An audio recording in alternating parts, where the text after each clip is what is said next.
अभी का ये जो समय है, ये गेहूं का बुआई का समय चल रहा है। नवंबर के माह में दोस्तों ज्यादातर किसान 80 से 90% किसान गेहूं की बुआई करते हैं।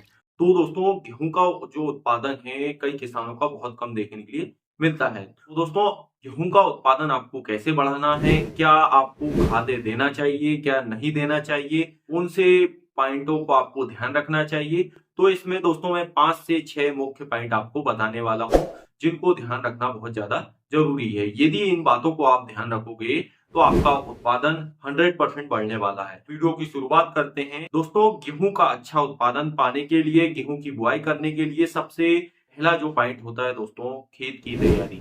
आपको किन बातों का ध्यान रखना है खेत की तैयारी करते समय? तो दोस्तों आपको अच्छे से कल्टीवेटर के माध्यम से गहरी जुताई करवाना है। अच्छे से जुताई करवाने के बाद दोस्तों आपको मिट्टी को भुरभुरा करवा लेना है रोटावेटर चलवाकर। इसके बाद वाला जो पॉइंट है दोस्तों, आपने इसके पहले जो भी फसल लगाया था, चाहे मक्के की फसल की खेती किए थे या फिर आपने धान की फसल लगाया था, तो उस खेत में दोस्तों उसके अवशेष पड़े रहते हैं, वो अच्छे से सड़ते गलते नहीं है इस टाइम पे।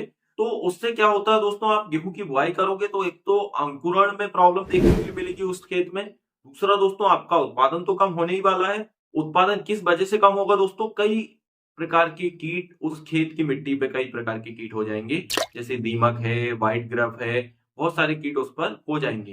तो इसके लिए आपको क्या करना है, पलेवा करने से पहले आपको 25 से 40 किलोग्राम यूरिया, 25 या 30 किलोग्राम, 35 किलोग्राम, जो आवश्यकता अनुसार आप ले सकते हो, 1 एकड़ में आपको डलवा देना है। इसके बाद आपको पलेवा कर देना है। तो इससे वो अच्छे से गल जाएगा और आपको अच्छा बेनिफिट देखने के लिए मिलेगा। दूसरा जो पॉइंट है दोस्तों, गेहूं का कम उत्पादन क्यों आता है? फसल चक्र का ना अपनाना है। यदि आप बार बार एक ही जगह में एक ही फसल लगाते रहोगे तो आपका उत्पादन गिरने ही वाला है, इससे उठेगा नहीं। तो इसका विशेष ध्यान रखना है, आप फसल चक्र अपनाएं और उस प्रकार खेती करें। तीसरा जो पॉइंट है दोस्तों, जैविक ऑर्गेनिक खादों का उपयोग ना करना, देसी खादों का उपयोग बिल्कुल ना करना। आजकल दोस्तों 80% किसान जो है जैविक खाद या देसी खादों का उपयोग बिल्कुल बंद कर दिए हैं। पहले गोबर की खाद डालते थे परंतु अभी बिल्कुल नहीं डाल रहे हैं। तो ऐसा बिल्कुल नहीं करना है। आपको करीबन 1 एकड़ गेहूं की बुआई से पहले आपको 2 से 3 ट्राली अच्छी सड़ी हुई गोबर की खाद डलवा दें, या फिर दोस्तों आप केंचुआ खाद, वर्मी कंपोस्ट भी डलवा सकते हो, 10 से 15 कुंटल के हिसाब से प्रति एकड़ आप ये जरूर डलवाएं। अब जो आगे का पॉइंट है दोस्तों, बीज का सही चयन। बीज का सही चयन यदि आप नहीं करोगे तो इसकी वजह से भी उत्पादन पर गिरावट देखने के लिए मिलेगी। दोस्तों आपको मिट्टी के हिसाब से बीज का चयन करना चाहिए, आपके पास सिंचाई की कैसी व्यवस्था है उसके हिसाब से गेहूं की बीज का चयन करना चाहिए। जैसे दोस्तों आपके पास कम सिंचाई की व्यवस्था है तो आप 1544, लोकवन और भी कई वेरायटियां आती है मार्केट में जो कम सिंचाई में हो जाती हैं। कम दिन की वेरायटी का आपको चयन करना चाहिए यदि सिंचाई की कम व्यवस्था है, तो इसका विशेष ध्यान रखना है। और मिट्टी अच्छी है, सिंचाई की अच्छी व्यवस्था है आपके पास, तो आपको जैसे आप 322, 303 डीवीएम, 303 श्री राम का 303 और भी SR14, SR05 और भी कई प्रकार की वेरायटियां मार्केट में अवेलेबल है, उनका चयन आप कर सकते हैं। दोस्तों इसका विशेष ध्यान रखें। अब जो आगे वाला पॉइंट है दोस्तों, बीज की मात्रा, प्रति एकड़ बीज की मात्रा, इस पर भी विशेष डिपेंड करता है आपका उत्पादन बढ़ना है या फिर कम होना है। ज्यादातर किसान अभी इस समय पर क्या कर रहे हैं दोस्तों, 70 से 80 किलो तक प्रति एकड़ के हिसाब से बीज डाल रहे हैं 1 एकड़ में। यदि दोस्तों आप इस प्रकार बीज की बुआई करोगे, 70-80 किलोग्राम 1 एकड़ में बीज डालोगे तो उत्पादन तो गिरने ही वाला है। तो ऐसा बिल्कुल नहीं करना है। आपको ध्यान रखना है 40 से 45 किलोग्राम, ज्यादा से ज्यादा 50 किलोग्राम बीज 1 एकड़ में आप डालें। इसका विशेष ध्यान रखें, क्योंकि दोस्तों यदि आप घना कर दोगे तो इससे ना ही कल्ले निकलेंगे पौधे से, तो वो कैसे प्रोडक्शन दे पाएगा। तो इसका विशेष ध्यान रखना है आपको। अब जो दोस्तों आगे का पॉइंट है, खाद उर्वरक बेसल डोज। दोस्तों 1 एकड़ के हिसाब से मैं ये डिटेल बता रहा हूँ, आप अपने अनुसार भी ये खादें डाल सकते हो। आपको लेना है दोस्तों 1 एकड़ में DAP 40 से 50 किलोग्राम प्रति एकड़ के अनुसार, और 20 किलोग्राम आपको यूरिया ले लेना है, या 10 किलोग्राम भी कर सकते हो आप। इसके साथ दानेदार वाला सल्फर जो है 7 से 8 किलोग्राम प्रति एकड़ के हिसाब से आप ले लें। पोटास ले लें, म्यूरेट ऑफ पोटास 30 से 35 किलोग्राम। इस समय पर दोस्तों महंगी होने की वजह से किसान पोटास का बिल्कुल उपयोग नहीं कर रहे हैं।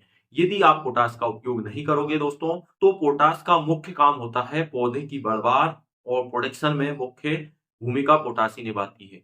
जो दोस्तों मिट्टी पर फिक्स हो गए हैं, कोई भी पोषक तत्व या फास्फोरस उसको रिलीज करवाकर पौधे को देती है। पौधे में दाने तक पोषक तत्व पहुंचाने का काम पोटाश ही करती है, तो इसका विशेष ध्यान रखना है।